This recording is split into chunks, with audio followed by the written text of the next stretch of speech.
Chapter 1 धोखा। Sumeru island के पास अरब सागर में खड़ी एक आलीशान यॉट लहरों के साथ हिचकोले खा रही थी। यॉट के डेक पर गुलाब के पंखुड़ियों की एक चादर बिछी थी। पिंक कलर के गाउन पर महंगा डायमंड सेट पहने एक खूबसूरत लड़की यॉट को फूलों से सजा रही थी। वह लड़की माथुर फैमिली की बड़ी बेटी गुनगुन थी। माथुर फैमिली शहर के टॉप अमीर परिवारों में से एक है। उनका बिजनेस विदेशों तक फैला हुआ है। आज गुनगुन के शादी की पहली सालगिरह थी। इस दिन को रोमांटिक और यादगार बनाने में वह कोई कसर नहीं छोड़ना चाहती थी। सारी तैयारियां पूरी हो चुकी थी। अब गुनगुन को बस अपने हस्बैंड, जिसका नाम साहबजादा है, उसका इंतजार था, जो किसी भी पल यहां पहुंचने वाला था। वह बेचैनी में बार बार अपना फोन देख रही थी। टाइम पास करने के लिए गुनगुन ने अपने वाइन ग्लास को रिफिल कर यॉट के किनारे जाकर बैठ गई। वह कभी डेक पर की गई सजावटों को देखती तो कभी दूर समंदर की ओर देखती, जिधर से उसका साहबजादा आने वाला था। बीच बीच में गुनगुन अपने फोन का कैमरा ऑन कर अपना मेकअप भी चेक कर लेती। तभी दूर से एक मोटरबोट को आते देख गुनगुन की धड़कनें बढ़ गई। खड़ी होकर उसने अपने कपड़े ठीक किए और अपने साहबजादा की वेलकम करने के लिए तैयार हो गई। मोटरबोट जैसे जैसे करीब आ रहा था, गुनगुन की बेचैनी बढ़ती जा रही थी। लेकिन ये क्या, मोटरबोट पर साहबजादा नहीं कोई और है? गुनगुन ने उसे पहचान लिया। वो उसकी छोटी बहन मुनमुन थी। गुनगुन का मूड खराब हो गया। ये यहाँ क्यों आई है? ऐसे तो बुलाने पर भी किसी पार्टी में नहीं आती है और यहाँ साहबजादा की प्राइवेट शाम खराब करने टपक पड़ी। गुनगुन मन ही मन सोचने लगी। मोटरबोट यॉट के किनारे आकर रुक गई। व्हाइट मिनी ड्रेस और ब्लैक गॉगल में मुनमुन कयामत ढा रही थी। वैसे गुनगुन भी कम खूबसूरत नहीं थी, लेकिन अपने एटीट्यूड, अपने स्टाइल की वजह से मुनमुन गुनगुन से ज्यादा आकर्षक लग रही थी। हालांकि मुनमुन का ऐसे यहाँ आकर रंग में भंग डालना गुनगुन को अच्छा नहीं लगा, लेकिन अपने इमोशंस को दबाकर उसने मुनमुन को हाथ का सहारा देकर यॉट पर खींच लिया। यॉट पर फूलों की सजावट को देखकर मुनमुन के चेहरे पर एक व्यंग भरी मुस्कान आ गई। उधर गुनगुन शर्मिंदगी महसूस कर रही थी। गुनगुन को गहरी नज़र से ऊपर से नीचे तक देखने के बाद मुनमुन उसे कम्प्लीमेंट देते हुए बोली, अच्छी लग रही हो। गुनगुन ने उसके तारीफ में छुपे तंज को महसूस कर लिया, लेकिन फिर भी उसने मुनमुन को थैंक्स कहा। गुनगुन को उपहास भरी नजरों से देखते हुए मुनमुन बोली, सॉरी यार, बट मेरे पास तुम्हारे लिए एक बैड न्यूज़ है। जिसके लिए तुम बीच समंदर में फूलों की सेज सजाकर सज धज कर बैठी हो, वो यहाँ नहीं आने वाला। गुनगुन को उसकी बात पर विश्वास नहीं हुआ। क्या बोल रही हो तुम? तुम्हें कैसे पता? साफ साफ बताओ, वो ठीक तो है? अपने चेहरे पर कुटिल मुस्कान लाते हुए मुनमुन बोली, वो बिल्कुल ठीक है, लेकिन उन्हें अब यहाँ पर आने के लिए कोई रीज़न समझ नहीं आ रहा है।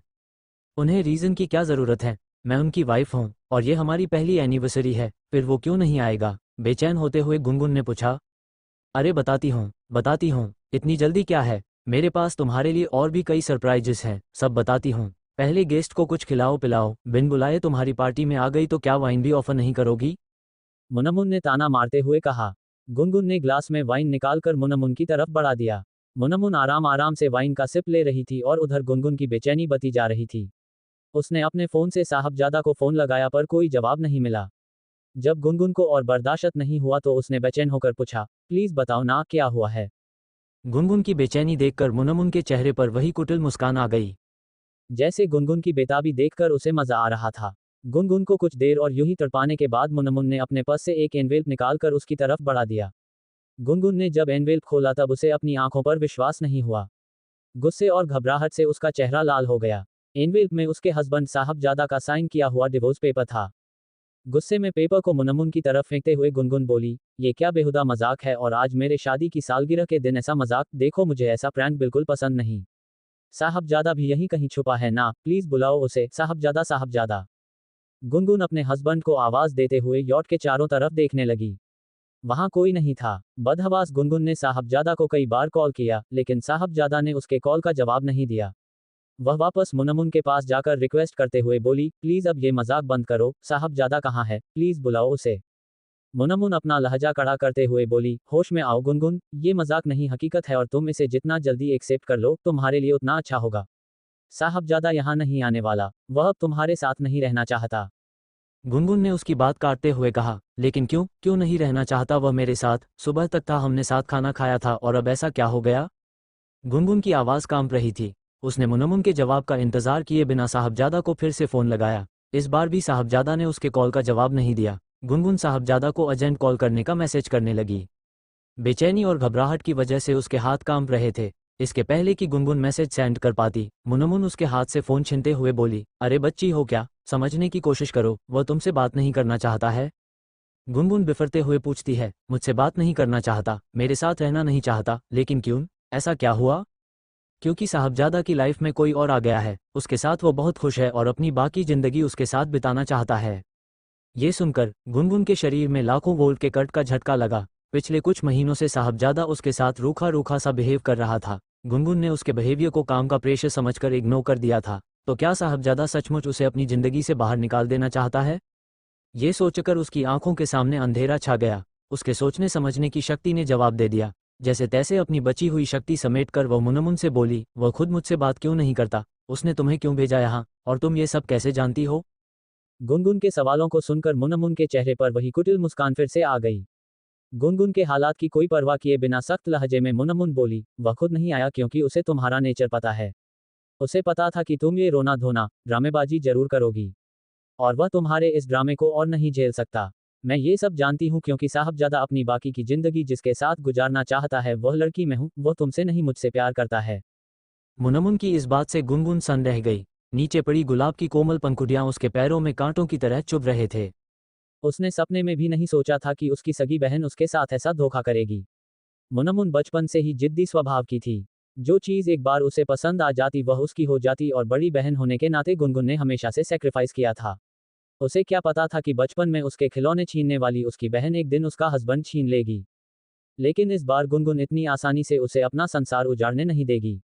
वह गुस्से और घृणा से मुनमुन की तरफ देखते हुए बोली, शर्म लिहाज तो तुम्हारे पास कभी था ही नहीं, लेकिन मुझे नहीं पता था कि तुम इतनी बेशर्म हो कि अपनी बहन के पति पर डोरे डालने लगी। और तुम चाहती हो कि तुम्हारे जैसी घटिया लड़की की बातों में आकर मैं डिवोर्स पेपर साइन कर दूं। अब भड़कने की बारी मुनमुन की थी। वह गुनगुन को आंखें दिखाते हुए बोली, ओए हेलो, जबान संभाल कर बात करो। मैं तुम्हारे पति पर डोरे डालने नहीं गई, वह खुद मेरे पीछे आया, और घटिया मैं नहीं तुम हो, जो अपने पति को 1 साल भी संभाल कर नहीं रख पाए। खैर, मैं यहाँ तुमसे अपना कैरेक्टर सर्टिफिकेट बनवाने नहीं आई हूँ। साहबजादा अब मुझसे प्यार करता है, इसलिए बेहतर होगा कि तुम ये पेपर साइन कर दो और हमारे रास्ते से हट जाओ। अंदर से टूट चुकी गुनगुन हिम्मत जुटाकर बोली, साहिबजादा कोई खिलौना नहीं जो तुम्हें पसंद आ गया तो तुम्हें दे दूं। वह मेरा पति है। हमने अग्नि को साक्षी मानकर फेरे लिए हैं। साथ जीने मरने की कस्में खाई है। वह मेरा है और सिर्फ मुझसे प्यार करता है। गुनगुन की बातें सुनकर मुनमुन के चेहरे पर एक व्यंग भरी मुस्कान तैरने लगी और उसने कहा, बहुत भोली हो तुम, मुझे पता है कि तुम्हारी आंखों पर पड़ा पर्दा ऐसे नहीं हटेगा। मुनमुन ने अपना फोन निकालकर अपने और साहबजादा के कुछ निजी फोटो गुनगुन को दिखाए। गुनगुन जितने फोटो देख रही थी उतने कांटे उसके दिल में चुभ रहे थे। बड़ी मुश्किल से उसने अपने आंसुओं को रोक रखा था। उसकी दयनीय हालत को भांपकर मुनमुन आखिरी वार करते हुए बोली, और साहबजादा अगर तुमसे प्यार करता ना तो उसका बच्चा तुम्हारी पेट में होता, मेरे नहीं। उद्धरण चिन्ह। मुनमुन के इस वार के आगे गुनगुन की बची खुची हिम्मत ने भी जवाब दे दिया। गुनगुन ने जब मुनमुन के पेट की तरफ देखा, तभी मुनमुन ने अपने पेट पर हाथ रखा और सर हिलाते हुए बोली, yes my dear sister, I am pregnant with the child from your husband. ये सुनकर गुनगुन के पैरों तले जमीन खिसक गई। कुछ ही पलों में उसकी पूरी दुनिया खत्म हो गई थी। गुनगुन के दिल में मुनमुन के लिए भले ही नफरत की आग जल रही थी, लेकिन उसकी बात में दम तो जरूर था। गुनगुन के दिमाग में बस एक ही सवाल चल रहा था, साहबजादा ने उसके साथ ऐसा क्यों किया? उसमें ऐसी क्या कमी थी? इसका जवाब तो बस साहबजादा ही दे सकता था। मुनमुन अपना तेवर नरम करते हुए समझाने के अंदाज में गुनगुन से बोली, देखो, इतना सेठी होने की जरूरत नहीं है। तुम पढ़ी लिखी हो, जानती हो कि लोगों की पसंद नापसंद बदलती रहती है। प्यार कभी भी किसी से भी हो सकता है, फिर चाहे वह शादीशुदा हो या अनमैरिड। ऐसा पहली बार नहीं हुआ है किसी के साथ। अगर कोई तुमसे प्यार नहीं करता तो तुम जबरदस्ती उसके दिल में अपने लिए प्यार नहीं जगा सकती। इस बात को एक्सेप्ट करके मूव ऑन करो। दुनिया में लड़कों की कोई कमी नहीं है, ये नहीं कोई और सही। उद्धरण चिन्ह। मुनमुन का लेक्चर सुनकर गुनगुन का मन कर रहा था कि उसे पानी में धक्का दे दे, लेकिन उसने अपने गुस्से पर कंट्रोल किया और वहां से निकल गई। जहां तक रही पेपर साइन करने की बात, तो वह तो साहबजादा से मिलने के बाद ही फैसला करेगी। गुनगुन के घर पहुंचते रात हो गई थी। साहबजादा घर पर नहीं आया था। वह अब भी गुनगुन के कॉल का जवाब नहीं दे रहा था। गुनगुन ने पूरी रात बेचैनी में करवट बदलते हुए गुजार दी। अगले दिन गुनगुन साहबजादा के ऑफिस पहुंच गई। वो ऑफिस में भी नहीं था। गुनगुन ने साहबजादा की सेक्रेटरी और ऑफिस के स्टाफ से पूछताछ की, लेकिन कोई भी साहबजादा के बारे में कोई जानकारी नहीं दे पाया। गुनगुन साहबजादा के बिहेवियर से हैरान थी। उसने उससे कोई बात नहीं की और गायब हो गया, उसका सामना करने की जरूरत भी नहीं समझी। निराश होकर गुनगुन ऑफिस से निकल रही थी कि नीचे डिवोर्स पेपर लिए मुनमुन फिर से उसके गले पड़ गई। मुनमुन उस पर भड़कते हुए बोली, हो गई तसल्ली? तुम्हें समझ में क्यों नहीं आता कि वो तुमसे मिलना नहीं चाहता है? अब कुछ नहीं हो सकता, चुपचाप पेपर साइन करो और यह मैटर यहीं खत्म करो। गुनगुन अंदर से बहुत दुखी थी और परेशान भी, उसकी जिंदगी में तूफान आ गया था, लेकिन इस समय मुनमुन को ऐसे डेस्परेट होता देख गुनगुन मुस्कुराते हुए बोली, इतनी आसानी से मैं उसे आज़ाद नहीं करने वाली। तुम लोगों ने मेरी लाइफ बर्बाद की, अब मैं तुम दोनों की रेपुटेशन मिट्टी में मिला दूंगी। तुम लोगों को कोर्ट में घसीट कर दुनिया के सामने तुम्हारी काली करतूतें सामने लाऊंगी। उद्धरण चिन्ह। गुनगुन की इस धमकी का मुनमुन पर कोई खास असर नहीं पड़ा। पेपर तो तुम्हें साइन करने ही पड़ेंगे। एनीवे, आज मॉम के बर्थडे पार्टी में आ रही हो ना, तुम्हारे लिए एक और जबरदस्त सरप्राइज है, तुम्हारी पूरी दुनिया हिल जाएगी। मुनमुन खतरनाक हंसी हंसती है और वहां से निकल जाती है। गुनगुन शॉक्ड होकर मुनमुन को वहां से जाता हुआ देखा कर ये सोच में डूब जाती है कि अब इससे खराब चीज उसकी जिंदगी में और क्या हो सकता है। अब कौन सा तूफान उसकी जिंदगी में आने वाला था। चैप्टर 2, परिवार से बेदखल।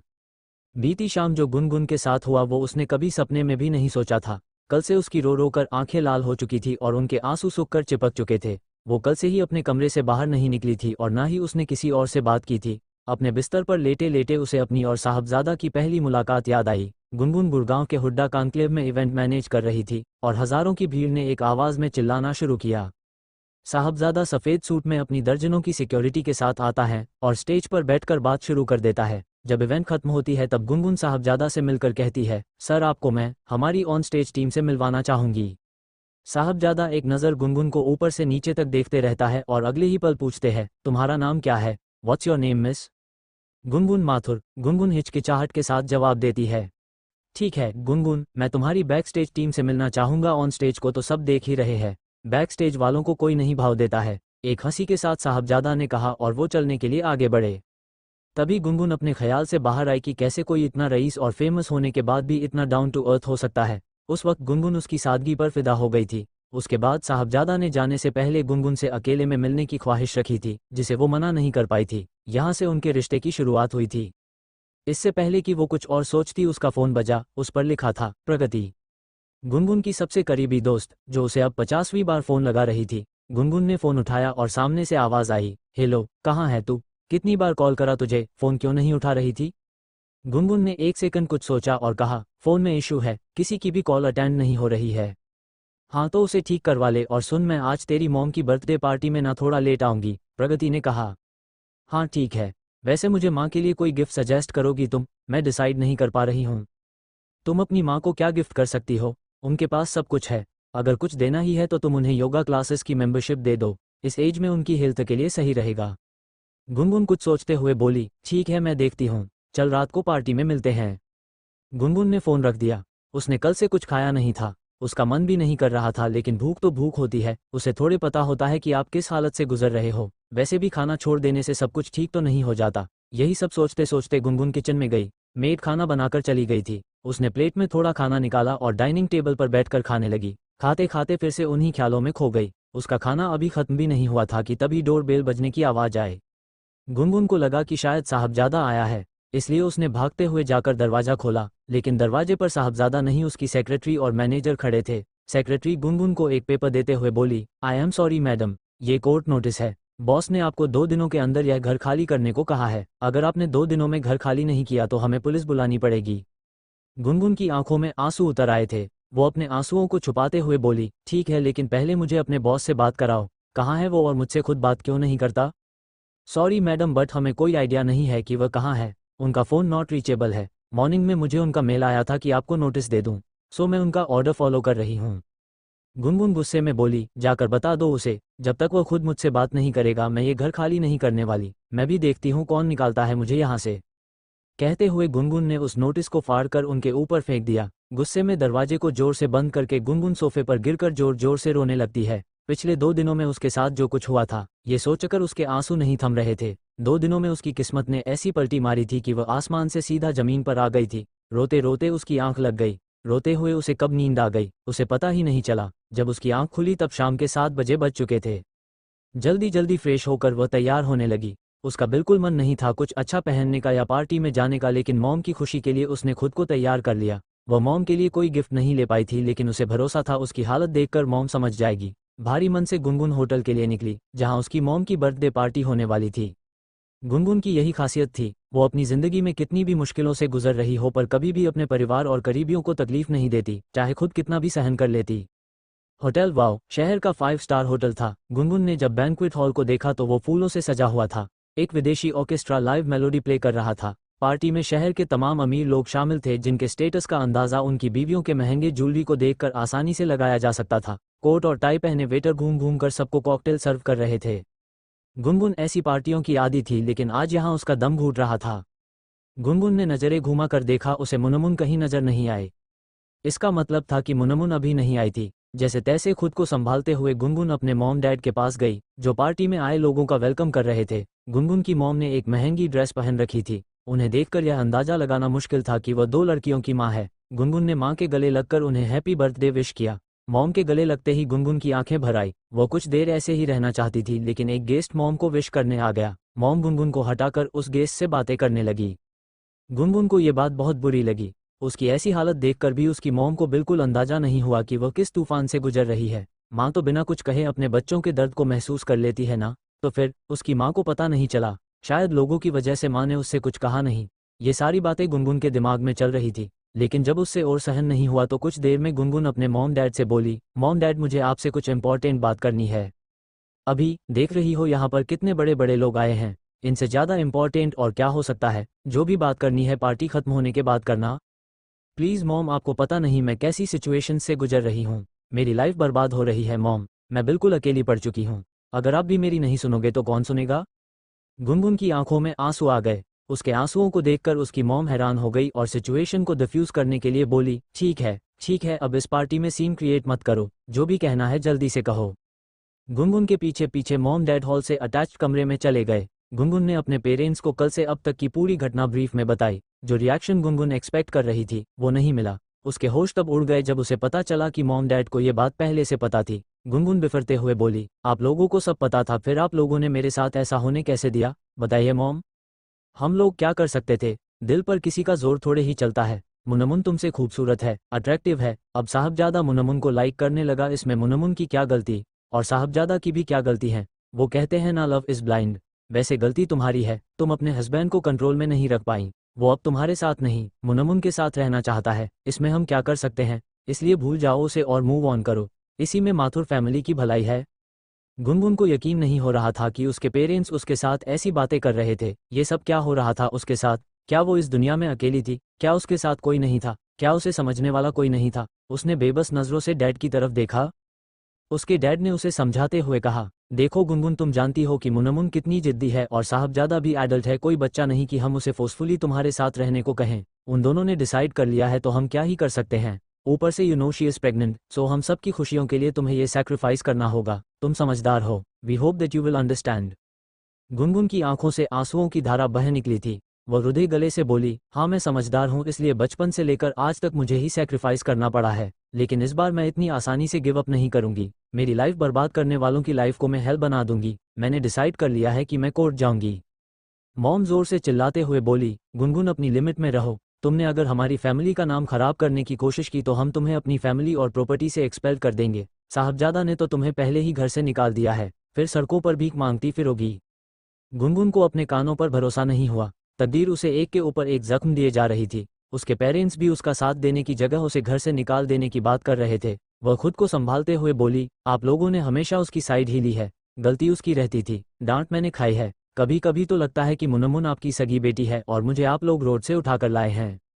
मॉम तपाक से बोली, ऐसा ही समझो। इसके पहले कि मॉम आगे कुछ बोल पाती, मुनमुन कमरे में आकर उनकी बात काटते हुए बोली, अरे मॉम डैड, बाहर सब लोग आपको ढूंढ रहे हैं और आप इस मनहूस के चक्कर में अपनी शाम खराब कर रहे हो। आप लोग जाकर पार्टी एंजॉय करो, डोंट वरी, इसे मैं हैंडल कर लूंगी।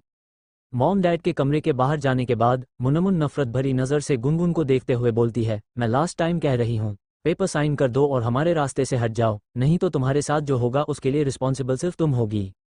मुनमुन को घृणा से देखते हुए गुनगुन ने कहा, तुम्हें जो करना है कर लो, मैं साइन नहीं करूंगी। मुनमुन ने गुनगुन की तरफ देखा और फिर एक सार्कास्टिक स्माइल देते हुए कहा, ओके देन, तुम भी देख लेना क्या होता है तुम्हारे साथ। ये बोलकर मुनमुन गुस्से में कमरे के बाहर चली जाती है। गुनगुन को कुछ भी नहीं सूझ रहा था। वह अपना सर पकड़ बेड पर बैठ गई। कुछ देर बाद बाहर से मुनमुन के माइक पर कुछ अनाउंस करने की आवाज़ सुनकर गुनगुन भी हॉल में आ गई। मुनमुन माइक पकड़े स्टेज पर खड़ी थी। Hello, attention please. Mathur family अपने सभी गेस्ट का दिल से वेलकम करती है। आज आप सबके सामने माथुर फैमिली की तरफ से मैं एक इम्पोर्टेंट अनाउंसमेंट करने जा रही हूँ। आज इस खुशी के मौके पर आप सबको बड़े दुख के साथ बताना पड़ रहा है कि गुनगुन माथुर मेरी सगी बहन नहीं है। गुनगुन ये सुन चौंक जाती है। एक सेकंड के लिए तो उसे ये लगा कि ये सब कुछ बस एक सपना है। लेकिन तभी मुनमुन आगे बोली, मेरे पेरेंट्स ने उसे सड़क से उठाकर अपनी बेटी बनाया, उसे वर्ल्ड की सारी खुशियां दी, पढ़ा लिखा कर उसे सेल्फ डिपेंडेंट बनाया, लेकिन वही लड़की आज हमारे फैमिली इंटरेस्ट के खिलाफ काम कर रही है। मेरे पेरेंट्स के बहुत समझाने के बाद भी वह माथुर फैमिली का नाम खराब करने की कोशिश कर रही है, क्योंकि उसके अंदर हम जैसे शरीफों का खून नहीं है। इसलिए हमारे पेरेंट्स ने ये डिसाइड लिया है कि आज के बाद से गुनगुन का माथुर फैमिली या हमारी प्रॉपर्टी से कोई लेना देना नहीं है। सबकी नज़रें गुनगुन पर आकर टिक गई, जिसके आंसू रुकने का नाम नहीं ले रहे थे। गुनगुन के पैरों के नीचे से जमीन खिसक चुकी थी। उसकी फ्रेंड प्रगति जो अभी अभी पार्टी में आई थी, उसे संभालने की कोशिश कर रही थी। स्टेज पर खड़ी मुनमुन गुनगुन को देखते हुए बोली, अब क्योंकि गुनगुन हमारी फैमिली मेंबर नहीं है तो उसका इस पार्टी में रहने का कोई लॉजिक नहीं है, इसलिए मैं रिक्वेस्ट करती हूँ कि वो यहाँ से तुरंत चली जाए, वरना हमें सिक्योरिटी की हेल्प लेनी पड़ेगी। ये सब सुनकर पूरे हॉल में सन्नाटा फैल गया। सबकी नज़रें गुनगुन पर टिकी थी और उसे कुछ होश नहीं था। वो कुछ बोलने की हालत में नहीं थी। गुनगुन का हाथ पकड़े प्रगति उसे धीरे धीरे लेकर हॉल से बाहर निकल गई। सब लोग उन्हें जाते हुए देख रहे थे। मुनमुन गुनगुन को इस हालत में देखकर बहुत खुश हुई। Chapter 3 barrister Gungun. आज उन सब बातों को पूरे 5 साल हो गए थे। गुड़गांव से मुंबई की फ्लाइट में गुनगुन चुप बैठे एक टक खिड़की से बाहर उग रहे सूरज को देख रही थी। आसमान में पीली और लाल ठंडी लालिमा फैलाए हुए था। पूरे 5 साल बाद वो मुंबई जा रही थी। उन बीते 5 सालों ने उसे एक अलग इंसान बना दिया था। जब उस रात जो यॉट पर हुआ उसके जख्मों ने गुनगुन की जिंदगी पलट कर रख दी थी। उस रात उसके पेरेंट्स की पार्टी से प्रगति उसे अपने साथ ले गई थी। गुनगुन फिर पलटकर कभी अपने परिवार वालों से मिलने नहीं गई और ना ही उसने उनकी शक्ल देखी। उसने अपने अकेलेपन को अपनी ताकत बनाई और लॉ में डिग्री हासिल करके एक बड़ी लॉयर बन गई। गुनगुन का ये कहना था कि कुछ बच्चे बचपन में अनाथ होते हैं, लेकिन वो जवानी में जाकर हुई। लेकिन जितना वक्त उसे उसके परिवार ने दिया उसके लिए वो उनकी शुक्रगुजार हमेशा रहेगी। सभी यात्रियों से निवेदन है कि कृपया अपनी सीट बेल्ट बांध ले। प्लेन कुछ देर में छत्रपति शिवाजी एयरपोर्ट पर लैंड करने वाला है। पायलट आप सभी का मुंबई में स्वागत करते हैं। ये अनाउंसमेंट से गुनगुन अपने ख्यालों की दुनिया से बाहर आ गई। कुछ देर बाद प्लेन लैंड हुआ और गुनगुन अपना ढेर सारा लगेज लेकर एयरपोर्ट से बाहर निकलने के लिए आगे बढ़ी। तभी उसे एक अनजान नंबर से फोन आया और एक यंग लड़की ने बड़े ही पोलाइट लहजे में कहा, hello, I am an intern from X law firm. मुझे आपको पिक करने आना था, but I am stuck in Mumbai traffic. आपको ग्राउंड स्टाफ से कोई लेने आएगा, वो आपको वेटिंग एरिया में ले जाएंगे, and I am sorry for inconvenience. That's okay, what's your name? Gungun ने बड़ी शांत आवाज में पूछा। जी I am Madhuri. Okay Madhuri, I will wait for you. Gungun ने शांति से जवाब दिया और फोन काट दिया। इससे पहले कि वो किसी को ढूंढे या कुछ करे, एक ग्राउंड स्टाफ एम्प्लॉय उसके पास आई। Hello miss Gungun, my name is Anna, मैं आपको वेटिंग एरिया तक ले जाने आई हूँ। गुनगुन मुस्कुराकर उसका अभिवादन करती है। इसके बाद एना उसका सामान लेकर उसे वेटिंग एरिया तक ले जाने के लिए एयरपोर्ट के व्हीकल में बैठा देती है। गुनगुन को वीवीआईपी वेटिंग एरिया में बैठाया जाता है। वहाँ कई सारे सोफे लगे हैं और आसपास कई सारे वेटर्स घूम रहे हैं जो किसी को वाइन दे रहे थे तो किसी को शैंपेन। उन्हीं में से एक वेटर्स ने गुनगुन से पूछा, what would you like to have ma'am? Black coffee without sugar, गुनगुन ने सोचते हुए कहा। इतना सुनकर वो वेटर्स चली गई और इससे पहले कि वो लौटती, गुनगुन ने आंखों पर अपना स्कार्फ डाला और उसे भी याद नहीं कब उसकी आंख लग गई। जब गुनगुन कुछ देर बाद उठी तब उसने देखा उसकी बगल में ब्लैक कॉफी का मग रखा हुआ था और उसे कहीं से शराब की बदबू आ रही थी। जब उसकी नज़र अपने पास बैठे इंसान पर पड़ी तो उसकी आंखें ठहर गई। उसे अपनी आंखों पर विश्वास नहीं हो रहा था कि उसके बगल में कौन बैठा था। ये कैसा किस्मत था। गुनगुन की सांसें थोड़ी तेज हो गई थी। गहरी नींद में वहां साहबजादा सो रहा था और उसी से शराब की बदबू आ रही थी। उसे समझ नहीं आ रहा था कि वो यहाँ कैसे आया। तभी उसके ख्यालों को चीरती वेट्रेस की आवाज़ आई, मैम, मैंने अपनी कॉफ़ी रख दी थी, क्या आप इसे गर्म कराना चाहेंगी? वेटर्स को देखकर गुनगुन अपनी जगह से खड़ी हुई और उसने कहा, नो थैंक्स, क्या आप मुझे डिपार्चर गेट तक छोड़ सकती है? Yes ma'am, please come with me. इससे पहले कि गुनगुन वहां से जाती उसने ग्राउंड स्टाफ से साहबजादा की तरफ इशारा करते हुए पूछा, ये यहाँ कैसे? मैम, ये साहबजादा सर है, इनके प्राइवेट जेट में कुछ गड़बड़ी थी इसलिए इन्हें यहाँ वेट करना पड़ रहा है। गुनगुन ने साहबजादा को एक नज़र देखा और डिपार्चर की तरफ जाने लगी। उसके कदम भारी हो रहे थे। उसकी आंखों के सामने 5 साल पहले हुई सारी बातें एक फिल्म की तरह चल रही थी। उसके मुंह पर स्कार्फ होने से शायद उसे साहबजादा ने नहीं पहचाना होगा, पर उसके साथ इतना बड़ा इत्तेफाक ऐसे कैसे हो सकता है कि वो इतने बड़े मुंबई शहर में सबसे पहले जिसे से टकराई वो साहबजादा था। तभी गुनगुन का फ़ोन बजा। उसे इंटर्न लेने आ गई थी। बाहर निकलकर गुनगुन की नज़र माधुरी पर पड़ गई जो गुनगुन के नाम का प्लेग कार्ड लिए खड़ी थी जिस पर लिखा था, वेलकम टू मुंबई। गुनगुन उसके पास गई। माधुरी ने उसे एक गुलदस्ता दिया और एक कार्ड जिस पर लिखा था, x law firm welcomes India's biggest barrister miss Gungun. हमें खुशी और गर्व है कि आप हमारे साथ जुड़ी है। गुनगुन के चेहरे पर एक स्माइल आ गई और उसके बाद ड्राइवर ने उनके लिए महंगी कार का दरवाजा खोल दिया और वो कार में बैठकर तरफ निकल गए। दूसरी तरफ वेटिंग एरिया में साहबजादा की जब नींद खुली तो उनका पर्सनल असिस्टेंट तिवारी उनके साथ खड़ा था। साहबजादा ने आंखें मलते हुए तिवारी से पूछा, तिवारी जी मेरे पास वाली सीट पर कौन बैठा था? जी सर, मुझे नहीं पता पर मैं पता करवा सकता हूँ। इसके बाद रुककर तिवारी ने आगे कहा, आपका प्लेन रेडी है, क्या हम चल सकते हैं? साहबजादा ने हाँ में इशारा किया और वो रनवे की तरफ चलने लगे। तिवारी के साथ और साहबजादा के 6 पर्सनल बॉडीगार्ड उनके पीछे चलने लगे। जब साहबजादा 10 साल के थे तब से तिवारी उसके साथ था और वो उनके गुस्से से भली भांति परिचित थे, इसलिए उसे कौन सी बात कब कहनी है या कौन सी नहीं ये उसे बड़े अच्छे से पता था। और इसीलिए साहबजादा से कोई भी बात करनी हो तो वो तिवारी से होकर ही जाती थी। जब साहबजादा अपने जेट में जाकर बैठा तो उन्होंने तिवारी से दोबारा कहा, तिवारी जी इससे पहले कि हम यहाँ से उड़ान भरे मुझे पता करना है कि वो लड़की कौन थी। तिवारी जी ने हाँ में सिर हिलाया और वो जेट से बाहर उतर गए।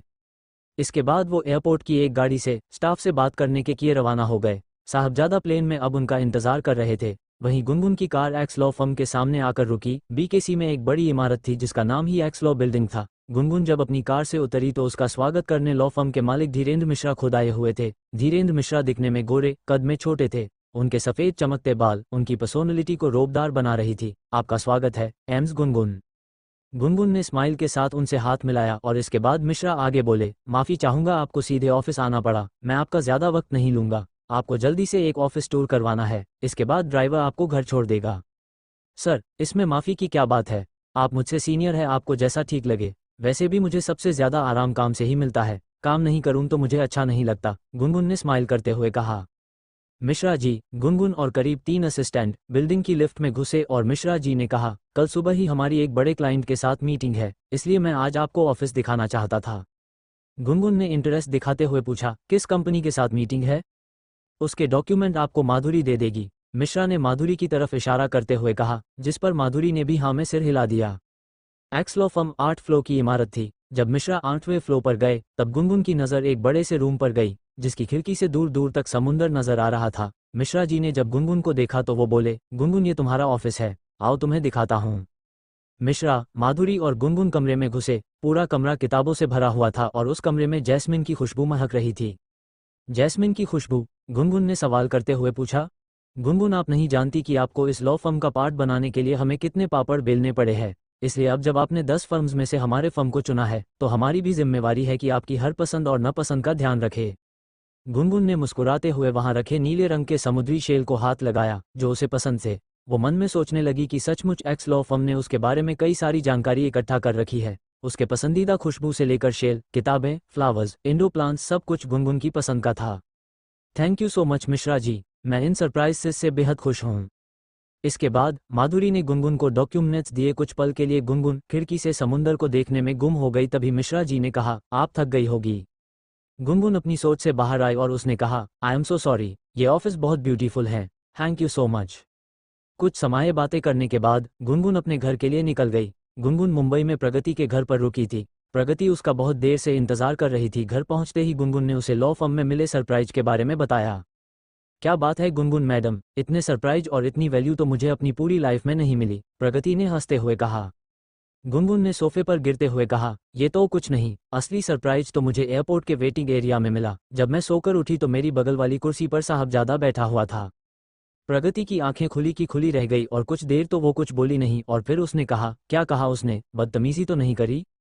गुनगुन ने एक गहरी सांस ली और कहा, नहीं, वो सो रहा था और इससे पहले कि वो उठता मैं वहां से चली आई। पता नहीं, मुझे समझ में नहीं आ रहा कि जिंदगी मेरे साथ क्या खेल खेले रहे हैं। किसी के साथ ऐसा इत्तेफाक हुआ होगा। मैं 5 साल बाद मुंबई आई हूँ और सबसे पहला इंसान जो मुझे मिला वो साहबजादा था। इस शहर के ऐसे सरप्राइज से तो मुझे डर लग रहा है। एक पल के लिए मुझे डाउट हो रहा है, क्या साहबजादा को खबर थी कि मैं कहाँ हूँ, या फिर it was just a big coincidence.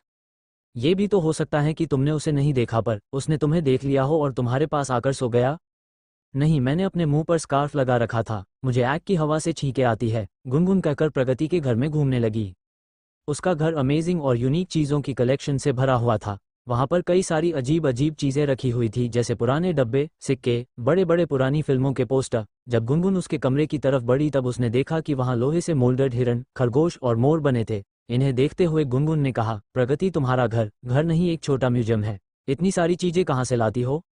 ये सब मेरी जान है, मेरी पिछले 15 सालों की इकट्ठा करी हुई चीजें हैं, प्रगति ने उसके साथ चलते हुए कहा।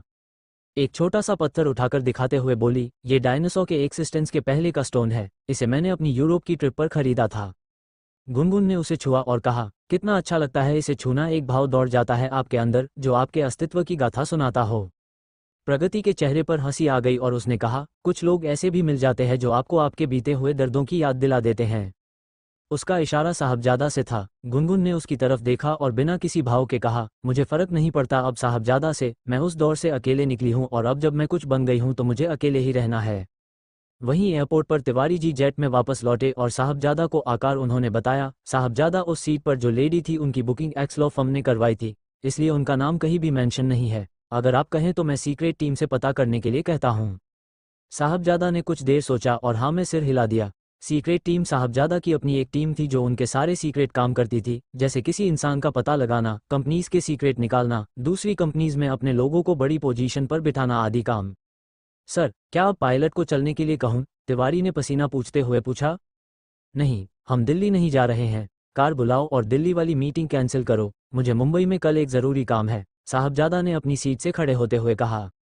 तिवारी ने अपने जूनियर को इशारा करा, उसने पायलट को इन्फॉर्म किया और बाहर एक महंगी शानदार कार आकर खड़ी हो गई, जिसकी कीमत करीब 20 करोड़ होगी।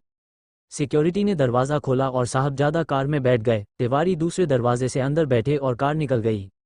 चैप्टर 4, मुझे अपना लॉयर बदलना है। स्टारलिंक एम्पायर नाम की बड़ी सी इमारत साहबजादा का ऑफिस था। उसके टॉप फ्लोर पर साहबजादा का पर्सनल क्लब, थिएटर और स्पोर्ट्स एरिया था। सुबह सुबह का टाइम था, साहबजादा अपने ऑफिस में आए ही थे और किसी मीटिंग की तैयारी में लगा हुआ था। तभी उनके केबिन का दरवाजा खुला और मुनमुन कमरे के अंदर आई। उसके आते ही कमरा खुशबू से भर गया और तभी साहबजादा ने ऊपर देखा। उनके चेहरे पर एक गुस्से का भाव आया गया। उसने पलटकर तिवारी जी की तरफ देखा। तिवारी जी समझ गए थे कि साहबजादा को पसंद नहीं है कि कोई भी सीधे उनके कमरे में इंटर करे बिना तिवारी जी से मिले, फिर चाहे वो मुनमुन ही क्यों न हो। तिवारी जी, आपको मैंने कितनी बार कहा है कि आपसे बिना पूछे कोई यहाँ अंदर नहीं आएगा, क्या आपने मेरी बातों को सीरियसली लेना छोड़ दिया है? साहबजादा की ये बात सुनकर मुनमुन के शरीर में बिजली दौड़ गई और उसने अपनी आंखें चढ़ा ली। तिवारी जी ने मुनमुन की तरफ देखा और वो बिना कुछ बोले उससे वापस बाहर जाने की रिक्वेस्ट करने लगे, लेकिन मुनमुन ने बाहर जाने से मना कर दिया। वो थोड़ी तीखी आवाज़ में बोली, तिवारी जी, मैं कहीं नहीं जा रही हूँ, अगर कोई बाहर जाएगा तो वो हो आप, क्योंकि मुझे साहबजादा से अकेले में बात करनी है। तिवारी जी ने साहबजादा की तरफ देखा और साहबजादा ने उसे बाहर जाने का इशारा किया। तिवारी के बाहर जाते ही मुनमुन रुंधी हुई आवाज़ में बोलने लगी, जो कि बनावटी थी, साहबजादा, आप मुझे नीचा दिखाने का कोई मौका नहीं छोड़ते और जिस तरह आपने आज मुझसे बात की है, मुझे एक पल के लिए लगा मैं किसी अनजान आदमी के कमरे में घुस गई हूँ। आपसे मिलने के लिए उन्हें परमिशन लेनी पड़ती होगी जिन्हें आपसे काम है या जो आपसे कुछ फ़ायदा चाहते हैं। मैं आपकी पत्नी हूँ और मुझे एक पत्नी का ओहदा मिलना चाहिए। साहबजादा अपनी फाइल्स में देखते हुए मुनमुन को सुन रहे थे। मुनमुन साहबजादा के पास गई और उसने फाइल को बंद करते हुए साहबजादा की चीक्स को पकड़ा और अपनी तरफ उनका मुहम करते हुए बोली, साहबजादा, आपका ध्यान कहाँ है? मुझे अब डर लगता है कि कोई चुड़ैल तुम्हें मुझसे दूर न ले जाए। इस शहर में कितनी सारी बिल्लियां हैं जो आपके ऊपर पंजा मारने की फिराक में घुमती रहती है। साहबजादा ने मुनमुन का हाथ पकड़ा और उसे अपनी गोद में बैठा लिया और कहा, मुनमुन, तुम्हारे आते ही शहर की सारी बिल्लियां भाग गई थी, इसलिए तुम चिंता मत करो, तुम्हारे रहते कोई और मुझे पंजा नहीं मारेगा। वैसे भी हमारी शादी को 5 साल हो चुके हैं, अब भी तुम ऐसा क्यों सोचती हो? साहबजादा ने उसे गोदी से उतारते हुए पूछा। मुनमुन उनके सामने वाली टेबल पर बैठी और उसने कहा, क्योंकि आप हर दिन मुझे ऐसा फील करवाते हो कि मैं आपके लिए इम्पोर्टेंट नहीं हूँ। अभी ही आपने मुझसे आपके असिस्टेंट के सामने रूडली बात की और ये पहली बार नहीं हुआ है। मुझे कभी कभी लगता है कि मैं 5 सालों से बस आपके पास आने की कोशिश ही कर रही हूँ और अभी तक मैं पहुँच नहीं पाए। कहीं न कहीं उन्हें मुनमुन की इस बात में सच्चाई नजर आ रही थी। बात को टालते हुए उन्होंने मुनमुन से कहा, मेरी बहुत ज़रूरी मीटिंग है, अगर तुम अब अपनी कंप्लेंट से मुझे फ्री करोगी तो मैं कुछ काम भी कर लूँ। ये बात सुनते ही मुनमुन के शरीर में एक बार फिर बिजली दौड़ गई। उसे फिर साहबजादा ने महसूस करवा दिया कि वो उनके लिए इम्पोर्टेंट नहीं है। मुनमुन गुस्से में खड़ी हुई और उसने टेबल पर रखी फाइलों को उछालते हुए कहा, कर लो आप अपना काम, मेरी कोई वैल्यू नहीं है आपकी लाइफ में, देखना जब मैं चली जाऊंगी आपकी लाइफ से तब पछताओगे। इतना कहते ही वो तेजी से कमरे से बाहर निकल गई। जब तिवारी जी और बाकी स्टाफ ने मुनमुन को गुस्से से निकलते देखा तो अपना मुहम नीचे कर लिया। साहबजादा ने रिंग बजाई और तिवारी के साथ उनके कमेटी के मेंबर्स अंदर आ गए। उनके इंटर करते ही साहबजादा ने कहा, Tiwari ji, next time working time पर अगर कोई अंदर आया तो ऑफिस से पहले आप बाहर जाएंगे। तिवारी ने हाँ में सिर हिलाया और नीचे देखने लगे। सब फाइल्स रेडी है। मैं आप सभी से रिक्वेस्ट करूंगा कि एक बार दोबारा फाइल्स चेक कर लो ताकि हम कुछ मिस ना करें। ये हमारे लिए सबसे इम्पोर्टेंट काम है, अगर इसमें हम फेल हुए तो कंपनी में ताले भी लग सकते हैं। सर, हमने सारी फाइल्स चेक कर ली है। आज की मीटिंग के बाद जो अपडेट आएगी उसके लिए भी हम सब रेडी है, तिवारी जी ने भरोसे वाली ध्वनि में कहा। पंडित जी ने क्या टाइम बताया है निकलने का? साहबजादा ने तिवारी से पूछा। जी, 11-12:30 के बीच कभी भी जा सकते हैं। 11 बज रहे हैं, हमें निकलना चाहिए, तिवारी जी जवाब दिया। साहबजादा को एस्ट्रोलॉजी में यकीन था और वो समय, रंग और जो भी उनके गुरु उन्हें बताते थे उनका ईमानदारी से पालन करता था। आज उसने बाबा के कहने पर उसने सफ़ेद रंग का कोट पहना था। वहीं दूसरी तरफ गुनगुन अपने ऑफिस के पहले दिन के लिए रेडी हो गई थी। उसने कांच में देखकर अपनी सफ़ेद शर्ट को ठीक किया और उसके बाद अपने काले कोट को पहनने लगी जो अक्सर लॉयर पहनते हैं। प्रगति की मेड ने सुबह नाश्ता बना दिया था जो टेबल पर रेडी था। तभी प्रगति अपने कमरे से ट्रॉली बैग लेकर बाहर आई। गुनगुन, नाश्ता करके जाना, मैं निकल रही हूँ, मेरी फ्लाइट है दिल्ली की। गुनगुन उसकी तरफ मुड़ी और पूछा, तुम वापस कब आओगी? मैं कुछ दिन और तुम्हारे यहाँ रुकूंगी। अरे नहीं, प्लीज़ तुम यहाँ मत रुकना, मैं ऐसे ही किसी को भी अपने घर में रुकने नहीं दे सकती, प्रगति ने सीरियस होकर कहा। गुनगुन उसकी इस बात से हैरान हो गई, लेकिन फिर प्रगति की हंसी निकला गई। गुनगुन उसे इस तरह हंसते हुए देख मुस्कुरा दी। गुनगुन, तुम कभी कभी कैसे बात करती हो? तुम्हें जब तक रुकना है रुको, ये तुम्हारा ही घर है। सुबह मेड आएगी, शाम को भी आती है, उसके पास घर की चाबी है, तो तुम्हें उसकी भी चिंता करने की ज़रूरत नहीं। मैं कल शाम तक वापस आ जाऊंगी, तो ज़्यादा कुछ सोचने की ज़रूरत नहीं है। वैसे भी मैं ट्रैवल करती रहती हूँ तो घर खाली ही रहता है, और नई रिसर्च के हिसाब से मुंबई, एम्स्टर्डम और सिडनी से भी ज़्यादा महंगा शहर हो गया है, तो यहाँ घर मिलना मुश्किल है और महंगा भी। इट्स ओके, मैं अब महंगी चीज़ें अफोर्ड कर सकती हूँ, गुनगुन ने प्राइड वाले भाव से कहा। जिस पर प्रगति ने हंसते हुए कहा, हाँ हाँ, अब तो तुम इंडिया की मोस्ट वांटेड लॉयर हो। मुंबई क्या, तुम तो न्यूयॉर्क में भी घर खरीद सकती हो। जी हाँ, और मैं जल्द ही खरीदने वाली हूँ, गुनगुन ने डाइनिंग टेबल पर अपना काला कोट डालते हुए कहा। सही है, जब ले लो तो मुझे भी बुला लेना, वैसे भी अप्पू डप्पू की मैं फेवरेट हूँ। इतना कहकर प्रगति अपना ट्रॉली बैग लेकर बाहर चली गई। गुनगुन जल्दी जल्दी अपना ब्रेकफास्ट खाने में लग गई और उसने अपने फ़ोन में नुसरत साहब के कुछ गाने बजा दिए जिन्हें वो अक्सर अकेले में सुनती थी। दिल टूटने से पहले उसने कभी नुसरत साहब को नहीं सुना था, लेकिन उन्हें सुनने के बाद उसे कई दफ़ा रोना आया, पर हिम्मत भी उन्हीं ने दी। हमेशा गुनगुन एक लाइन दोहराती थी कि जब दर्द हो तो दिल से दुआ कीजिए, पर जब दिल ही में दर्द हो तो क्या कीजिए। गुनगुन जल्दी से ऑफिस पहुंची। माधुरी नीचे ही उसका वेट कर रही थी। माधुरी के हाथों में फाइलों का एक गट्ठर था जिसे वो लेकर खड़ी थी। उसके साथ में 2 लड़के भी थे जिन्होंने वकील की यूनिफॉर्म पहनी हुई थी। उन्हें इंट्रोड्यूस करवाते हुए माधुरी ने कहा, मैम ये साहिल और सत्यम है, आपको इस केस में असिस्ट करेंगे। साहिल और सत्यम ने गुनगुन से हाथ मिलाया और फिर वो तीनों गुनगुन के साथ लिफ्ट में पहुंच गए। लिफ्ट ऊपर जा रही थी और तब गुनगुन ने असिस्टेंट की तरफ मुड़कर पूछा, क्या तुम दोनों ने क्लाइंट की फाइल पढ़ ली है? जी मैम, हमने पढ़ ली है, सत्यम ने कहा, और इसके आगे साहिल बोला, और हमारे कुछ सवाल है। गुनगुन ने कुछ सोचा और कहा, सवाल अभी मत पूछो, इसकी ज़रूरत कोर्ट जाने से पहले पड़ेगी और हम कोशिश करेंगे कि ये केस कोर्ट के बाहर सुलझा लिया जाए, इसी में हमारा फ़ायदा है। इसके बाद आज क्लाइंट क्या बात करता है उसके बाद हम डिटेल में चर्चा करेंगे और तब तुम अपने सवाल पूछ सकते हो। इस बात पर तीनों ने हाँ में सिर हिलाया और लिफ्ट के दरवाजे खुल गए। तीनों बाहर निकले और माधुरी ने गुनगुन को मीटिंग रूम की तरफ चलने का इशारा किया। सामने से मिश्रा जी आए और उन्होंने रुकते हुए कहा, गुनगुन, बेस्ट ऑफ लक पहली मीटिंग के लिए। मैं ये बताने आया हूँ कि ये पहला क्लाइंट हमारे लिए बहुत इंपॉर्टेंट है और इनके पास बहुत पैसा है, इसलिए मैं ये भी नहीं चाहूँगा कि ये केस जल्दी बंद हो। डोंट वरी सर, ये केस लंबा जाए न जाए पर हम पैसा ज़रूर कमाएंगे, गुनगुन ने कॉन्फिडेंस के साथ कहा। इसके बाद मिश्रा जी ने कहा, वैसे भी आपके आने की खबर के बाद अगले 1 महीने के क्लाइंट वेटिंग में आपका इंतज़ार कर रहे हैं। गुनगुन ने अपने होंठ दबाकर कहा, बिल्कुल मिश्रा जी, मैं आपकी कंपनी को बहुत सारा पैसा कमा कर दूंगी, आप निश्चिंत रहिए। ये सुनते ही मिश्रा जी के चेहरे पर हंसी आ गई और वो मुस्कुराकर चले गए। जैसे ही गुनगुन मीटिंग रूम में इंटर करती है, माधुरी स्क्रीन पर केस से रिलेटेड डॉक्यूमेंट खोलती है। इतने में पता चलता है कि केस के क्लाइंट और कंपनी के ओनर खुद वहां आए हैं। दरवाज़ा खुलते ही 2-3 बॉडीगार्ड अंदर आते हैं और उसके बाद साहबजादा कमरे में दाखिल होते हैं। गुनगुन की नज़र जब उन पर पड़ती है, उसकी आंखें ठहर जाती है। दोनों एक दूसरे को देखकर हैरान हो जाते हैं। साहबजादा गुनगुन को देखकर बैठने के बजाय वापस कमरे से बाहर चले जाते हैं। तिवारी जी और उनके बाकी एसोसिएट्स को कुछ समझ नहीं आता है और वो भी उनके पीछे बाहर चले जाते हैं। सब कंफ्यूज थे कि हुआ क्या है। गुनगुन भी बिना कुछ रिएक्ट करे अपनी फाइल्स को दोबारा देखने लगती है, लेकिन उसके हाथ कांप रहे थे। उसने अपने हाथों को कंट्रोल करने की कोशिश की। उसे समझ में नहीं आ रहा था कि अभी अभी हुआ क्या था। मुंबई में आते ही वो साहबजादा से 2 बार मिल चुकी हैं। तभी माधुरी उठकर बाहर जाती है। बाहर से साहबजादा के चिल्लाने की आवाजें आ रही थी। भले ही गुनगुन ने अपना मुंह फाइल्स में गाड़ रखा था, पर उसका ध्यान बाहर था। उसे भरोसा नहीं हुआ कि ये क्या हो रहा है। जिंदगी उसे कहाँ ले जाना चाहती है। जिस इंसान से वो दूर भाग गई थी, अब अचानक वो उसकी जिंदगी में कहाँ से आ रहा है और क्यों? क्या ये साहबजादा की कोई सोची समझी साजिश है, या बस ये जिंदगी उन्हें मिलाने की कोशिश में लगी है? जो भी हो, गुनगुन इससे बिल्कुल भी खुश नहीं थी और वो वहाँ एक और सेकंड नहीं रुकना चाहती थी। लेकिन ये उसका काम था और अपनी पर्सनल लाइफ की वजह से अपने काम को वो कभी भी खराब नहीं होने देगी। तभी माधुरी अंदर आई और गुनगुन की तरफ देखकर धीमे से कहा, मैम, वो लॉयर चेंज करना चाहते हैं।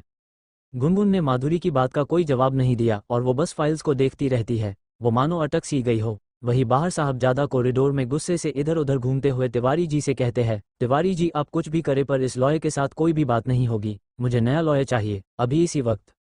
तिवारी जी कंफ्यूज्ड होकर उनके पीछे घूमते हुए कहते हैं, जी सर, मैंने मिश्रा जी को बुलाया है। हम उनसे बात करके अभी लॉयर चेंज कर देंगे। तब तक आप गाड़ी में वेट करें। नहीं, मैं यहीं वेट करूंगा। और मैं वेट क्यों करूं? मिश्रा जी को कहिए कि हम किसी का वेट नहीं करते हैं। अगर अगले 1 मिनट में वो नहीं आए तो हम लॉयर नहीं, लॉ फर्म चेंज कर देंगे, साहबजादा ने गुस्से से कहा। उनके एसोसिएट किसी तरह की घुसफुसाहट में लगे हुए थे, लेकिन कोई भी खुलकर कुछ नहीं बोल रहा था। साहबजादा ने अपनी घड़ी की तरफ देखा और तभी लिफ्ट का दरवाज़ा खुला और मिश्रा जी साहबजादा की तरफ तेज कदमों से चलते हुए आ गए। चैप्टर 5 पुराने जख्म फिर ताज़ा। वो सब अब कॉन्फ्रेंस रूम में थे। साहबजादा को अपनी आंखों पर भरोसा नहीं हो रहा था। उन्हें लग रहा था कि जैसे उनके बीते हुए कल की किताब का कोई पन्ना बेवजह उनकी आंखों के सामने खुल गया हो। आज 5 साल बाद गुनगुन मुंबई में क्या कर रही थी? उसे जो बेचैनी हो रही थी, क्या वो इस वजह से थी? उसने आज सब कुछ बाबा के कहने के मुताबिक किया था, फिर ये सब क्या हो रहा था? वहां रूम के अंदर गुनगुन को साहबजादा के इरादों पर शक हो रहा था। वो खुद से ही पूछ रही थी कि क्या साहबजादा फिर से उसकी जिंदगी में कोई नया तूफान लाने के लिए आया है, या यह महज एक इत्तेफाक है।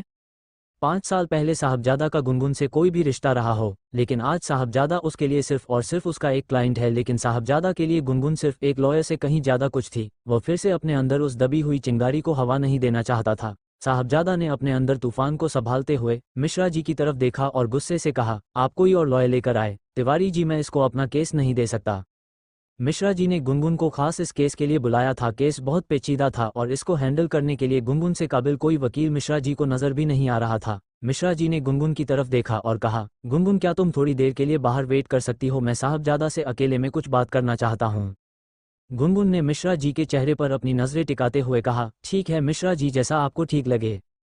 गुनगुन अपनी कुर्सी से उठी और वो कमरे से बाहर निकला रही थी। न चाहते हुए भी साहबजादा की नजरें गुनगुन के मासूम चेहरे पर टिक गई। आज भी गुनगुन की आंखों में साहबजादा को वही नजाकत दिखी। ये बात साहबजादा को बहुत डिस्टर्ब कर रही थी। वो क्यों गुनगुन को देखकर इतना डिस्टर्ब हो रहा था?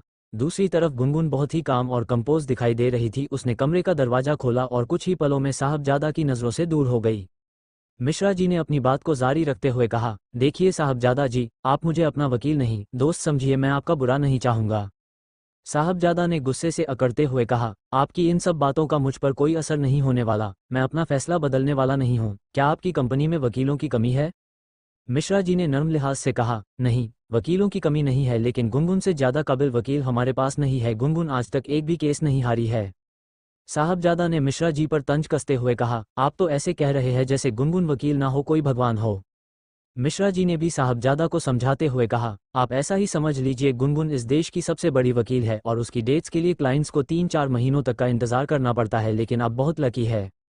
तिवारी जी ने भी मिश्रा जी की बात को अग्री करते हुए थोड़ा हिचकिचाते हुए कहा, सर प्लीज, गुनगुन से अच्छी वकील हमें नहीं मिलेगी। सबकी बातें सुनकर साहबजादा को अब ये समझ आ चुका था, जिस गुनगुन से वो आज मिला है वह एक कामयाब औरत है, जिसने अपने दम पर अपनी पहचान बनाई है। वो पुरानी गुनगुन नहीं थी जो हर बात पर आंसू बहाती थी। इस सिचुएशन में गुनगुन को केस देने के अलावा आज साहबजादा के पास और कोई ऑप्शन भी तो नहीं था। साहबजादा ने बेबसी वाली नजरों से मिश्रा जी की तरफ देखा और कहा, ठीक है मिश्रा जी, आप पर भरोसा करके मैं गुनगुन को अपना केस दे रहा हूँ। मिश्रा जी ने साहबजादा की ओर पानी का गिलास बहाते हुए कहा, आप भरोसा रखिए, गुनगुन इस केस को बहुत अच्छे से हैंडल कर लेगी। मिश्रा जी ने माधुरी की तरफ देखा और कहा, माधुरी, गुनगुन को बुलाकर ले आओ, केस के ऊपर कुछ डिस्कशन करना है। माधुरी ने हल्की मुस्कुराहट के साथ हाँ में सर हिलाया और दौड़कर कमरे से बाहर चली गई। बाहर कॉरिडोर में गुनगुन अपने बच्चों से फ़ोन पर बात कर रही थी। उनसे बात करके उसके दिल को बहुत सुकून मिलता था, उसकी बेचैनी खत्म हो जाती थी। उनसे बात करते हुए गुनगुन की नज़रें खिड़की से बाहर टिकी हुई थी। वह इस शहर को गौर से देख रही थी। इन 5 सालों में उसकी ज़िंदगी कितनी बदल गई थी, लेकिन मुंबई शहर जैसे बदला ही नहीं हो, सब कुछ वैसा का वैसा था। गुनगुन ने बात खत्म की और अपने ख्यालों में खोई गई कि तभी उसे माधुरी ने आवाज़ लगाते हुए कहा, चलिए मामा आपको अंदर रूम में बुला रहे हैं। गुनगुन माधुरी के साथ बहुत कॉन्फिडेंटली कॉन्फ्रेंस रूम की तरफ बढ़ रही थी। उसने अपने बालों की एक लट जो उसके गालों को छू रही थी अपने कान के पीछे अटकाई और गजब के कॉन्फिडेंस के साथ वह कमरे के अंदर दाखिल हुई। मिश्रा जी ने हल्की मुस्कुराहट के साथ गुनगुन को देखा और कहा, सॉरी गुनगुन, आपको इस तरह बाहर वेट करना पड़ा। साहबजादा आपको केस देने के लिए तैयार है। गुनगुन ने एक प्रोफेशनल की तरह मिश्रा जी की तरफ देखते हुए जवाब दिया, शुक्रिया मिश्रा जी, मैं अपनी तरफ से पूरी कोशिश करूंगी। साहबजादा ने अपनी रोलिंग चेयर को घुमाया और गुनगुन की आंखों में झांकते हुए कहा, कोशिश नहीं miss Gungun, I want result. Gungun अजीब सी नज़रों से साहबजादा की तरफ देख रही थी। गुनगुन ने साहबजादा की आंखों में आंखें डालते हुए कहा, जी बिल्कुल, मैं पूरी कोशिश करूंगी। गुनगुन आज उसके सामने बैठी थी। गुनगुन को अपने इतना करीब देखकर साहबजादा के बरसों पुराने जख्म ताज़ा हो गए। साहबजादा गुनगुन से ढेरों सवाल करना चाहते थे। साहबजादा ने अपने गुस्से और सवालों को दबाने की बहुत कोशिश की, लेकिन वह अपने जज्बात पर काबू नहीं कर पाए और मीटिंग रूम में कुछ ऐसा कहा जिसकी उम्मीद किसी ने भी नहीं की थी। साहबजादा ने तंज कसते हुए गुनगुन से कहा, मुझे लगता है 5 साल पहले की तरह तुम बीच में साथ छोड़कर भागोगी नहीं।